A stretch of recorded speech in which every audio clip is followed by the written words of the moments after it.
The Boston Bruins came back from a 2-0 deficit to take a point on Saturday night, but allowed a bad penalty and an overtime goal in their 3-2 loss to the New York Rangers. Welcome into the Boston Bruins newsfeed post-game recap.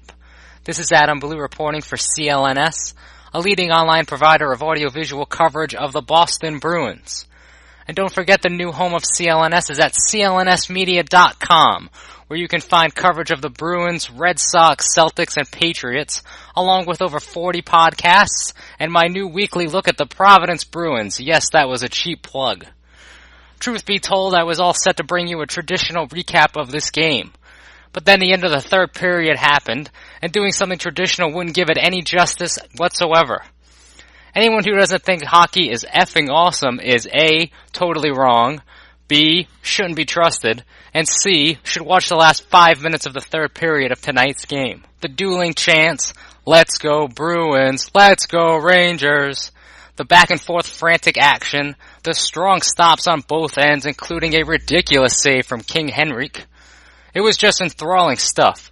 My heart rate was going up, I was yelling at the TV, I was biting the little nails that I do have, I know it's a terrible habit, and I wished I was at the Garden myself to experience the atmosphere firsthand. I mean, I want to be at every Bruins game, so if someone can get me tickets, credentials, a better job, or just wants to take me for free, let me know.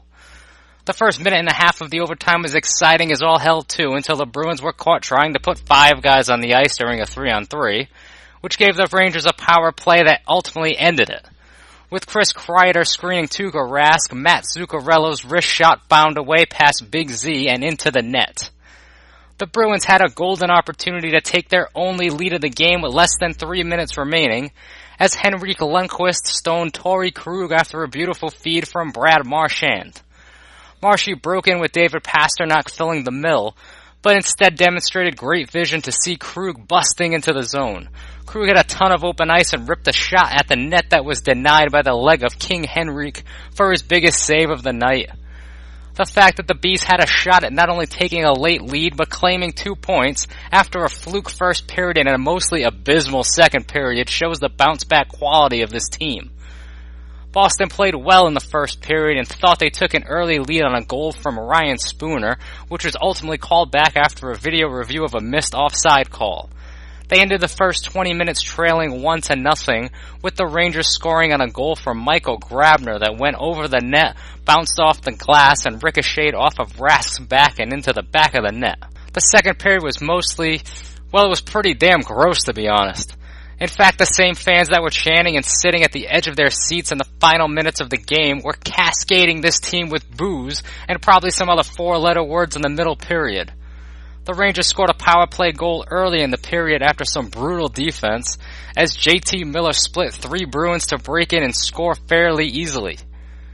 Rask made his own save of the night, which likely saved the Bruins from getting blown out of their own building midway through the second as he stopped a short-handed breakaway chance from dangerous scorer Rick Nash. Rask was impeccable in net, as all 3 of the goals allowed were not his fault at the least. Boston finally woke up and realized the game started for some odd reason at 5 p.m. tonight when they scored late in the second and early in the third to tie the game at 2-2. Their first goal came in the vulnerable minute after another lackluster power play, as impressive rookie Danton Heinen tipped a rocket from the stick of Zdeno Chara into the net. Marchand and Pastrnak added to their lengthy point streaks early in the third, with Pasta setting up Marshy for the game-tying goal after a beautiful feed. Pasta now has scored in 11 straight games, while Marshy has points in 8 straight. The overtime loss puts Boston at 15-10-5 this season, and the point gives them a little more breathing room at the third spot in the Atlantic Division. They are currently 3 points ahead of the Montreal Canadiens, with the Habs in action on Saturday night. Next up for Boston is a matchup with one of the 3 teams currently tied for the top spot in the highly competitive Metropolitan Division, as the 2011-1 Columbus Blue Jackets will enter the Garden on Monday evening. Boston has a very busy week ahead with 4 games before the Christmas break, which begins next Sunday. We'll have them all covered for you right here on CLNS, and make sure to check out that brand new website at clnsmedia.com. This has been Adam Blue for CLNS.